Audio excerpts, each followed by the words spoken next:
Have you played a game of chess and thought you were completely winning and then you blundered a forced mating sequence? Or you blundered your queen to a tactic? Yeah, that was me 3 years ago. And you've been playing chess every single day, yet you notice that your rating did not improve. In this video, I'll show you the 2 mistakes that kept me at 1200 and the 4 changes that took me all the way to 2000 on chess.com. You see an idea in your position, and without calculating the move properly, you play it. And suddenly, you are the one in trouble. Let's look at a game sent to me by a 1200 ELO player. In this position, White thought he had knight to b5, with the idea of playing knight to c7 check, forking the king and winning the rook. But the move fails to queen a5 check, while also attacking the knight on b5. And there's no good way to save the knight. The black pawn on d4 prevents the knight from going back to block the check. So after the check, the knight is lost. If you have a one-move idea, and it only works when your opponent plays badly, then it is probably not a good move. Let me show you another example. This one is from one of my recent games. We reach a Sicilian setup. My knight is on f3. Black's knight is on c6. My bishop is on c4, aiming directly at the weak f7 square. So I castle. Black plays knight to e5. To the untrained eye, this looks like a good move. No, it is not. Because I can simply take the knight, leaving my queen hanging. You may have seen this trap before. So he takes my queen. Now bishop takes f7 is checkmate. You can see that both positions had one thing in common: hope chess. So how do you actually fix this? The truth is that you have to understand the actual idea in the position, which really takes time. And that means you must do a lot of practice in order to recognize these patterns fast, which we are going to talk about shortly in the video. Let's take a look at another mistake keeping beginners stuck. As beginners, we often try to bring our queen out early because we think it's the most powerful piece, and we assume our opponent is dumb and will blunder mate.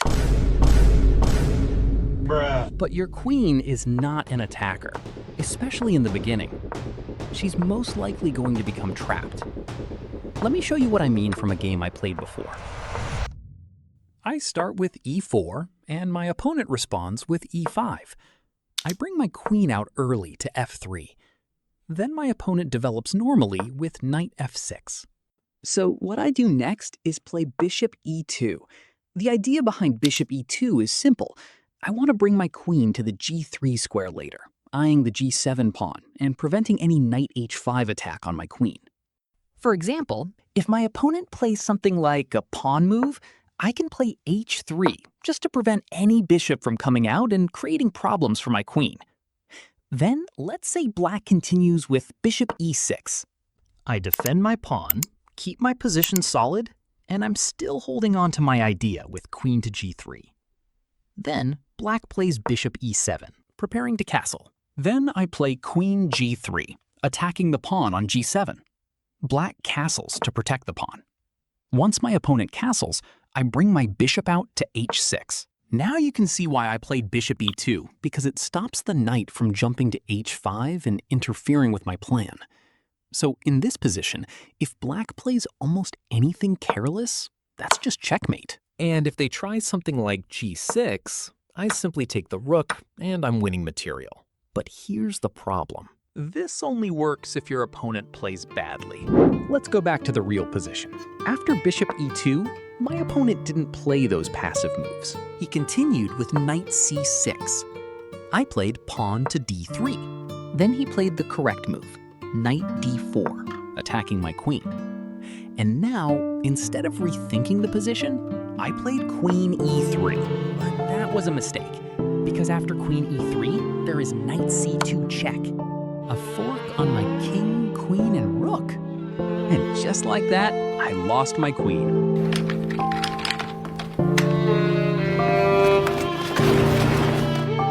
These kinds of mistakes were exactly why I was stuck at 1200. But once I fixed them, my rating started climbing fast. And it all came down to 4 changes. Development is simply bringing your pieces out to active squares as quickly as possible. Keep this in mind. While developing your pieces, you should also be controlling the center.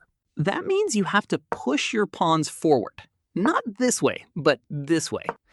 Make sure you control the center squares, opening space for your bishops. Then after that, you bring your knights out. Not this way. Not this way. It's okay, but this way is better. Then you bring your bishops out. After developing your pieces, the next thing you need to do is castle your king and connect your rooks. The key thing is not just knowing the development principles, it's applying them game after game after game, in every single game. Here are some things you need to keep in mind during development. Putting your pieces on active squares that do not lead to tactics against you is very, very important. Playing unnecessary checks that can easily be blocked by a pawn should also not be considered. You just trapped your bishop, man. What are you doing? Also, try not to block your own pieces during development. For example, let's say you want to bring your bishop out in this diagonal. Then you play knight to e7 and block your bishop. In that case, it's usually better to put your knight on f6. Then bring your bishop to any available square on the long diagonal. But depending on the position, knight to e7 can still make sense. For example, if your opponent's pawns are advanced and your knight cannot go to f6, then bringing your knight to e7 first can make sense. Then later, you can move it to g6 or another square, bring your bishop to e7, and castle your king. Do you need to learn every opening to be good at chess? No. You don't need 50 openings. You need understanding. Openings are not about memorizing moves. They're about applying principles. If you're playing as white, pick one starting move. e4, d4, or even c4. If you play e4 and your opponent responds with e5, then bring your bishop to c4. That is the Italian game. The next move, you want to develop your knight to f3, preparing to castle. Or you can choose to play the Ruy Lopez by bringing your bishop to b5, putting pressure on their knight. If they attack you with their pawn, you move back to a4. But even if you fix your openings, you'll still keep blundering if you don't train your brain to see tactics. You can't actually become very good at chess without solving puzzles deeply. Puzzles help you recognize patterns that appear in your games. You remembered when I said that. You have to understand the actual idea in the position, which really takes time. And that means you must do a lot of practice in order to recognize these patterns fast, which we are going to talk about shortly in the video. Puzzles help you solve tactical ideas in your positions. You need to learn specific tactical themes like forks, pins, discovered attacks, double check, deflection, attraction, and more. Make sure you understand the idea behind a puzzle while solving it. Preferably, you should solve puzzles where the tactical theme is already indicated. So whether you're solving attraction or any other tactic, you should understand the main idea of the puzzle before trying to solve it. That way, once you become comfortable with solving puzzles and can see them quickly, you will start recognizing them naturally in your games while playing.